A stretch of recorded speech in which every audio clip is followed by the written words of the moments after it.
Hi, I'm Kimile with Heal with Kimile podcast. Today I'm going to talk about, are you relationship ready? And if you're starting to date someone, are they relationship ready? And how do you know? Well, here's some signs that are a little bit elusive, and you want to make sure you don't take things personal. And so here we go. Here's some signs for you to realize if someone's really relationship ready or not. So let's just say you start dating someone and they love bomb you. That's a common term nowadays that narcissists use. They love bomb. Oh, you're perfect. You're amazing. I love you. I can't live without you. That's a love bombing technique. And they might buy you things or want to take you everywhere or whisk you away to some far off land and marry you. So if that's someone coming on way too strong initially, that's probably someone not relationship ready. They're love bombing you. And the next stage of that would be they want to discard you, but they're going to devalue you first. And so they'll devalue you, they'll mock you, they'll make fun of you, or they'll make you feel bad about yourself, and then they'll discard you. They'll get rid of you. So you want to be careful with people that are coming on way too fast, way too strong, and you're just kind of not there. When you're in a relationship and you kind of are going through the motions and you're taking time with them and you're getting to know them and you're talking and you're dating and you're touching, you're having a relationship time, you're relating, and it takes a little time to get to know somebody, right? But if you've got someone really in a hurry and putting that love rush on you, and then they might guilt trip you or put pressure on you to feel what they feel. As soon as you do, that's when probably that love ends, by the way, or it starts slowing down, because the goal is to get you in, to get you to trust them, to get you to fall for them. And as soon as you're in and you trust them, then they kind of pull away. The game's over. That's somebody who's not really relationship ready. They're just looking for a quick fix, frankly. So be careful with the people that rush you into love or put pressure on you to love them back immediately. That's not really a relationship. That's someone who's doing something for the effect, or they're needy and desperate. And those kind of things don't always end well. There's a lot of drama and a lot of trauma and a lot of pain. Another thing that people do that's a sign that they're not really relationship ready is they lie. They're just not really transparent. They don't really tell you the truth. And I have a fascinating story about a guy that was lied to for a couple of years. And these weren't like lies, just silly little lies. This woman that he met at a restaurant, he was there with some friends and she was there with her friends, and they struck up a conversation, and she pretends that she has this English accent. And she is from England, and her parents are both dead, and their ashes are spread over tulip farms, and she's got a brother, and this man met the brother. Well, he thinks it's the brother that also had an English accent, and so he's assuming that this is true, and he's dating her. I think they dated for a couple of years. She's met his children, she's met his parents. They're in a serious relationship. I think they were pretty much engaged or almost engaged. And she's pretending to be from England and, again, have dead parents. But she's faking an English accent. Now, you got to wonder, why would someone do this? And then just even the origination of the relationship. They're both at this restaurant. She's with her girlfriends. He's with his friends. And I don't know if she's saying, hey, watch this. I'm going to pull one over on this guy. Or I don't know why this was a good idea to think that she's just going to, come off as someone with a foreign accent and lived in a foreign country. That's somebody who doesn't know themselves or like themselves, or don't think they're good enough for the person they're attempting to pursue. This is someone who's pretending in their life. So that person's not really ready to be known. They're not ready for a committed relationship. They're not ready to share themselves with anybody. They're living a lie. They're living a pretense. And to string someone along and make them think that you're from England and you have this accent, and then this gentleman actually figured her out. She's from Ogden. She has 4 children. Oh, and he met her children. He met her 4 boys, and she's got this English accent, talking to him with this English accent as he's meeting her 4 children. And so just to look back on that, he's like, what the? And they went along with it. They went along with their mother's deception. So just an extravagant way of either toying with somebody. But the ultimate reality is something's off with this woman who's going to pretend to be somebody she's not and lie about her birth, her origins. maybe it wasn't fancy enough. And I think that this man was a pretty high caliber guy, had a lot going for him. He had his own business and successful and very good looking. And again, he had a lot of good things happening in his world. She obviously didn't feel good enough for him, or she had major trust issues and, was just thinking, I'm just going to mess with this guy, because I hate men kind of thing. And then maybe she fell for him. Maybe she started liking him. I don't know. But at what point, was that a good idea? And then keep dating him. And then at what point do you tell the truth and say, by the way, I'm from Ogden. Oh, and my parents are not dead. This is just insanity. So this, again, it ended poorly because she got caught and he found her out. And then she kind of keeps stalking him a little bit. I think he's the one that probably got away for her, frankly. But that's someone who's not relationship ready, who's pretending to be someone they're not, and they want you to think well or better of them than they really are, and they're too inadequate or too insecure to really be loved for who they really are. And so authenticity goes bye-bye, it's out the window. And this is someone who either likes to, play pranks on people and, pull their leg. And something like that is fine. Some jokes are fun and fine. But when you've got someone who is having a 2-year relationship, living a lie like that, that's definitely someone who's got some major issues, I would say. And those are people you want to be a little careful around, okay? So if they're capable of living a lie like that, what else are they lying about, and how far will they go? I knew someone I loved very much, and he was told that, this his fiance had cancer. And I'm like, well, wow. Okay, well, do you need help? What do you need? And they were engaged to be married. And do you want to postpone the wedding? Does she need treatment? I had some connections with doctors, and she wouldn't talk to me. And this was interesting. I'm like, well, why wouldn't you want to talk to me? I called her father. Look, I can help. Let me help. And he said to me, we'll see. I said, well, what do you mean we'll see? She says, did you not know she had cancer? He said, no, we'll see, because last year she needed a kidney. So I too was a little caught off guard with somebody pretending to have cancer. And, but again, it was for the effect that it would have on her fiance, because then he would really love her and really care for her. And he was literally carrying her around. He was taking care of her like a little girl. She wanted the attention. She wanted that emotional rush, or that emotional attachment and connection. So I knew what she was doing that for. It was complete manipulation and control, basically, because you're going to be on your best behavior. You're going to be so careful with these people that are dying potentially. But again, this is someone that's not a relationship. That's some sort of a game. That's some sort of an actress. So people that lie like this, that present like this, and you may feel like, I am such a fool. But I've talked to a lot of men that have been deceived by women, and there was this sob story or something like this, and they just feel like suckers. They feel like a fool, that they got taken advantage of. Because most men genuinely want to protect and provide, and if they feel for a female, they feel sorry for her, they'll jump in and kind of save the day. So that was what happened with this gentleman that was dealing with this woman who faked cancer. And then the other gentleman who was with someone who faked her accent, he ended up pretty angry. He actually he found out, the truth about who she was and where she was from, and that her father was still alive. He called the father just to make sure he knew he's alive, and just talk to him. So it ended badly. But if a person's leading with a lie, it doesn't go very far. The trust is a foundation of every relationship. And if you're leading with a lie, you're not really in this for the long term. People don't realize that. But if you start lying to your partner, you're just putting a wall between you. The minute you start, let's say you're in a marriage and one of you breaches your contract, you breach your promises. The minute you are deceiving your partner, then that becomes a withhold. And the withhold, it kind of has a charge to it. It has an energy to it. It makes you feel guilty around that person. So it's awkward, and you really cannot be as connected to them as you'd like to be. And it's just like a brick in the wall. And so every time you have these secrets between you, there's a distance growing. There's a gap, in your connection. And so it presents as the sense of disconnection and a block, and you just don't have the true intimacy, like intimacy.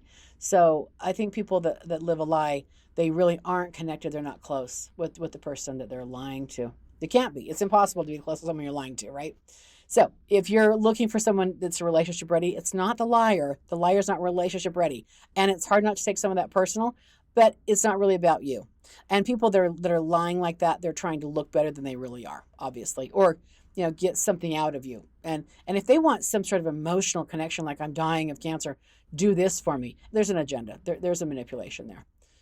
Other people that are not relationship ready are, let's see here. Okay, so people, if you're in a relationship and it's kind of new, maybe 3 or 4 months in, and they suddenly break up with you. No reason. It's going great. Actually, it's kind of going really well, and the family likes them, and your kids like them, or if you're in high school, all your friends like them. So why all of a sudden did you get broke up with?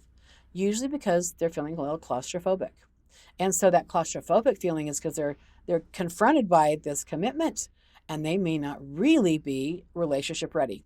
They may not really be able to just focus on one person or get committed. And maybe this is the first time they've ever been in a serious relationship or been in love. And so they're confronted, they get scared. And so they're almost bolting. They're needing some freedom, and maybe they're spending every day with you because they're so in love, but they need some space.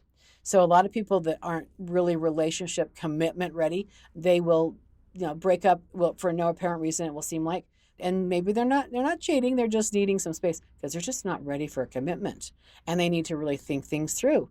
And their relationship's going so well, it just kind of takes off, and they're not quite sure, they're just caught off guard in a way. They're not deceiving you, they're just not ready for this to keep on going. They need to pull back, slow down, and get their bearings and figure out, is this what they want? And are they ready for this? So that's what usually is going on when someone just abruptly ends it for no apparent reason when it's going great. So usually I say, look, just give them time, back up. Don't make them wrong. They just need a little space. And so, accept that they need some space and time. And if they said, I can't do this, I'm out of here.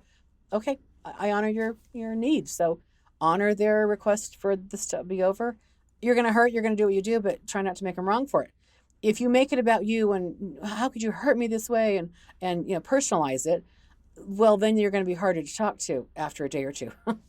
Because usually if there's a real love connection and the person bolts because they're just scared, then they'll come back. They'll come back and they'll realize, man, you're a really good person and I really was connecting with you and I just got scared. But if you're a safe space and they can have concerns and share their concerns and their fears, then they will. But if you're mad and angry and feel butthurt and you're rejected and you're want to get even, then they may have a harder time coming back to you. So that kind of not relationship ready person more than likely will come back and at least clean it up and have a conversation.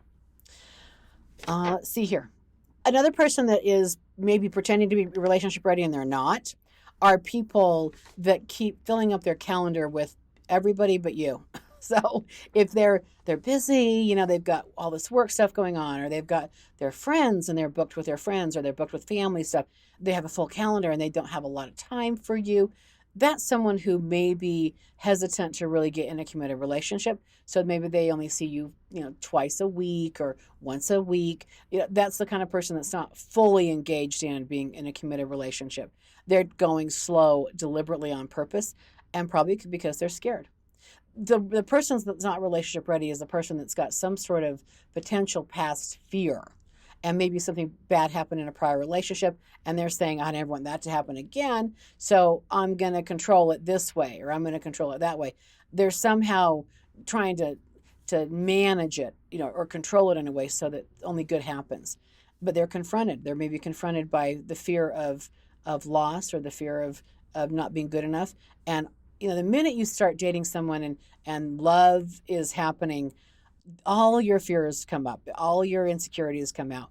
It's almost like when you're not in love, you're confident, you're great, who cares what they think, except when feelings start getting caught and you're catching that high and you're realizing, oh my gosh, I really do like him, I really like her, and I really want them to love me back.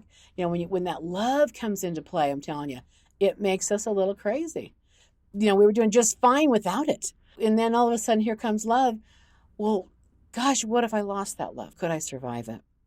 So some people just don't dare risk getting hurt or losing love.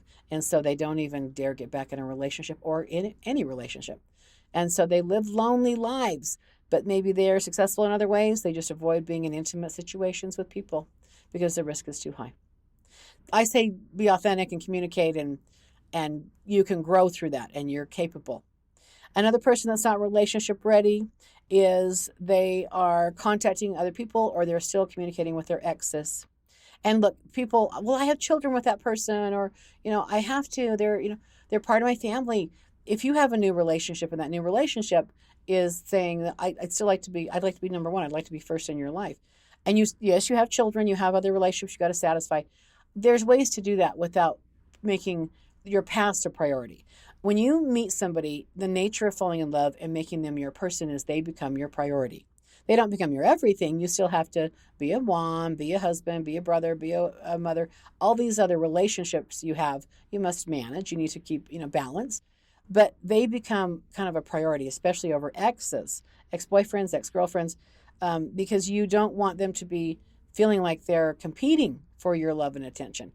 And that is kind of what happens with people that aren't truly ready for a new committed relationship. They keep the exes around. And so they've got someone to talk to, or they know what to expect with the exes. They know what they can count on, and maybe even both of them are doing it. They don't want to be married anymore, but they're plan B or D. So people that are hesitant in really committing and being 100% committed, they've got exes that are still hanging around. And this could even be like ex-boyfriends or ex-girlfriends, not just ex-spouses, but just the friends. They've got guy friends or girlfriends that just seem to be there if they want to go get a drink or just talk. So they're plan B. They're not something they want to marry, but they're a net. They're kind of a safety net to fall into. And all of these, these ways of avoiding committed relationships, these are all the nets. These are all the safety plays that people have so they can avoid truly the risk of falling in love and the risk of getting wounded and hurt and rejected. And I think that's, look, I think loving and being in love and feeling a strong bond and connection to somebody is what life's about. It's about really living and full self-expression. That's what we're really supposed to be inside of a relationship, is able to be ourselves and be accepted and accept them for who they really are. And truly to love is to live. So I don't think you're really living unless you are in full self-expression and you are able to fully be yourself and love others and let them love you back. So I say go for it, let go of your safety blankets, and these safe relationships that if you really lost them wouldn't kill you, wouldn't hurt you because you are terrified to fall in love and hurt again or lose again. Look, I think, you want to be authentic. And if you meet somebody you really could have a future with, take your stuff on. Like, look at your stuff. Look at your stuff. Look at your baggage and work through it. And be willing to, open your heart again and fully embrace being loved and loving back. So I hope that helps. I think that was any other questions. Let me look. And one more thing is anybody that's canceling on you all the time, they schedule, they cancel. They're just not ready. Don't personalize that. Just go, you're not ready. And when you're ready, let me know, but I'm going to move on. And don't wait for people to get ready. Look, all the love in the world that you've got for them cannot fix their emotional trauma. Okay. They got to fix their own emotional trauma. But I would still say open your heart and love and be transparent and vulnerable with people and be willing to find your match. Find someone. If you want a relationship, look, there's so many people out there searching for relationships. How many online dating apps are going on at one time? And when you find someone that you're compatible with, be authentic and true. Be honest with them. The real struggle is, I think, with people being as true in a month and a year and 10 years as you are in the beginning. Think about when you first have a baby or when you're bringing a baby home and the room is clean and it's newly painted and all the bedding's washed and everything's in perfect little cubbies waiting for that little baby. It's got to be pristine and impeccable because baby matters and sanitation matters and all these things. It's so important. We can't wait to bring that baby home. Integrity matters, right? Well, that's how it is in the beginning of every love relationship. It all matters. Everything, what they said, what they thought, how they looked at you, all of it matters. And then as we grow, as we keep on going with this person or the relationship, we slip. Maybe we lie. Maybe we flirt. Maybe the ex calls and we talk for a minute and we don't tell them. We spend money behind their back. Something happens. We lose our transparency. We lose our authenticity. We lose our connection when we lose our integrity with people. So you want to be able to be within a relationship that matters, that you know that about staying connected and staying bonded, that you've got to be able to stay true, and it's not moral necessarily. It's just what's workable. It's workability. So if you want a love to last forever, you've got to be willing to be honest and love them forever. Love's a verb. It isn't just a feeling, it's a verb, it's an action. So you want to address love and you want to make sure you're maintaining your love. Like you maintain your car or your pets or your body. You've got to spend time on that relationship and communicate, communicate, communicate. If you want better everything, communicate. You want better sex, communicate. You want better vacations, communicate. You want better laughter and better times, communicate. Communication is really at the core of it. But a lot of times you have to tell on yourself and be honest and transparent. And you need to be with someone that can allow you to be that, and they're that way with you. So to me, that's the key ingredient, secret sauce for love. If you want to work out your relationship issues, this is kind of something I love to do. My favorite clients are couples, by the way. And I have a program called the Soulmate Second Chance. So it's when couples are going through a little bit of a breakdown and they don't know if they're going to stay together. They're thinking we should get divorced or break up, but that they still love each other. They're not quite sure what to do. So I'm the person they find, and they come in and we do a lot of work on what would it look like if you broke up, what's going to look like if you stay together, and what needs to be healed if you stay together. So Soulmate Second Chance is really giving people a second chance to reconnect on an authentic, true way, get back to that love that when you first started is magical. And that's what you really want to get back to and start living in that world again. So if this interests you, if you'd like to schedule time with me or do my program, you can schedule that on my website at healwithkimile.com. That's HEAL with KIMILE.com. Thanks for listening, and go find love and enjoy it. Bye now.